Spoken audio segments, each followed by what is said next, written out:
दोस्तों, आज की कहानी बुरी संगत पर है। एक छोटे से शहर में मिहिर नाम का एक सीधा साधा और बेहद ईमानदार लड़का रहता था, जो अपने दिवंगत पिता के सपनों को पूरा करने के लिए दिन रात एक करके सिविल सेवा की तैयारी कर रहा था। और उसका जीवन पूरी तरह से अनुशासन और किताबों के इर्द गिर्द घूमता था। लेकिन किस्मत को कुछ और ही मंजूर था।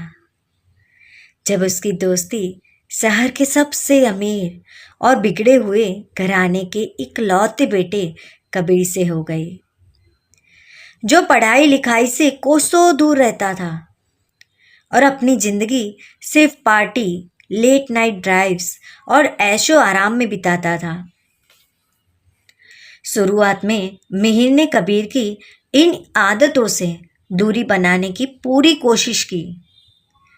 लेकिन कबीर के महंगे तोहफे, उसकी झूठी हमदर्दी और हर मुश्किल वक्त में साथ खड़े होने के दिखावे ने धीरे धीरे मिहिर के उस मजबूत किले में सेंध लगा दी, जिसे उसने बरसों की मेहनत से बनाया था। देखते ही देखते मिहिर का वो कमरा, जहाँ कभी सुबह की पहली किरण के साथ ही किताबों के पन्ने पलटने की आवाज़ आती थी, अब रात के सन्नाटे में गानों की तेज आवाज़ और जाम टकराने की खनक से गूंजने लगा। मिहिर, जो कभी चाय की एक थड़ी पर साधारण जीवन जीता था, अब ब्रांडेड कपड़ों और महंगी गाड़ियों का शौकीन बन गया था। और उसकी आंखों से वो लक्ष्य धीरे धीरे ओझल होने लगा, जिसे पाने के लिए उसने अपने घर, परिवार और सुकून तक को दांव पर लगा दिया था। इस बदलाव की सबसे बड़ी कीमत तब चुकानी पड़ी जब उसकी माँ, जो बेटे की सफलता देखने के लिए आस में अपनी बीमार आंखों का इलाज तक टालती आ रही थी, मिहिर को शराब के नशे में धुत आधी रात को घर लौटते देखा। माँ की वो खामोश और छल छलाई हुई आंखें देखकर भी उस वक्त मिहिर के दिल में कोई ठेस नहीं उठी, क्योंकि उसकी संगत ने उसके ज़मीर को सुन्न कर दिया था। कुछ ही महीनों बाद जब सिविल सेवा की प्रारंभिक परीक्षा का परिणाम आया और मिहिर पहली बार अपने ही सपनों की रेस में औंधे मुंह जा गिरा, जो उसे अपनी असफलता से ज़्यादा इस बात का कोई गम नहीं हुआ, क्योंकि उसका पूरा ध्यान इस बात पर था कि कबीर के साथ गोवा की ट्रिप कैसे मिस न हो। लेकिन ज़िंदगी हमेशा आपको दूसरा मौका नहीं देती, और असली इम्तिहान तब शुरू हुआ जब एक रात कबीर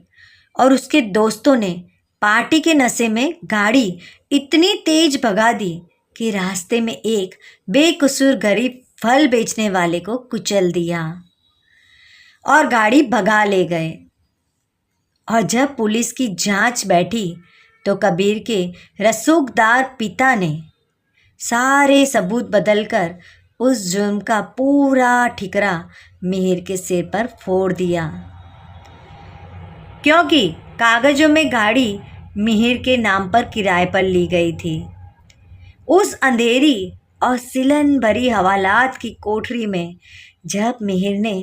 पहली बार लोहे की सलाखों के पीछे से अपनी माँ को बाहर रोते हुए देखा, जो अपने बेटे की बेगुनाही साबित करने के लिए पुलिस वालों के पैरों में गिर रही थी, तो मिहिर के पैरों तले जमीन खिसक गई और उसकी रूह कांप उठी। उस एक पल में मिहिर को वो सारी नसीहतें याद आ गई जो उसके पिता ने उसे अच्छे और बुरे की पहचान के लिए दी थी, और उसे समझा गया कि बुरी संगत ने न सिर्फ उसकी जवानी और उसके सपने बर्बाद किए, बल्कि उसकी अपनी माँ को भी सड़क पर लाकर खड़ा कर दिया, जिसने अपना पूरा जीवन उसे पालने में होम कर दिया था। आज मिहिर उस जेल के कोने में बैठकर अपनी जिंदगी के हर एक दिन को कोस रहा है और उसकी आंखों से बहने वाला एक एक आंसू इस बात की गवाही दे रहा है कि इंसान खुद चाहे कितना भी मजबूत हो, लेकिन अगर उसकी संगति गलत हाथों में चली जाए तो वहाँ कोयले की तरह खुद तो जलता ही है, साथ ही अपने अपनों की दुनिया को भी राख कर देता है। तो दोस्तों, संगति का असर हमारे जीवन पर बहुत पड़ता है, तो सोच समझ कर ही संगति का असर लीजिए और माँ बाप की बात ज़रूर सुनिएगा। दोस्तों, ये कहानी अच्छी लगी हो तो प्लीज़ लाइक शेयर कमेंट्स ज़रूर कीजिएगा और परिवारजनों और दोस्तों के साथ साझा ज़रूर कीजिएगा। और हमारी चैनल को अभी तक सब्सक्राइब नहीं किया तो सब्सक्राइब ज़रूर कीजिएगा और हमारी वायरल वीडियो जो सबक है वो वीडियो को ज़रूर सुनिएगा, वो कहानी को। धन्यवाद।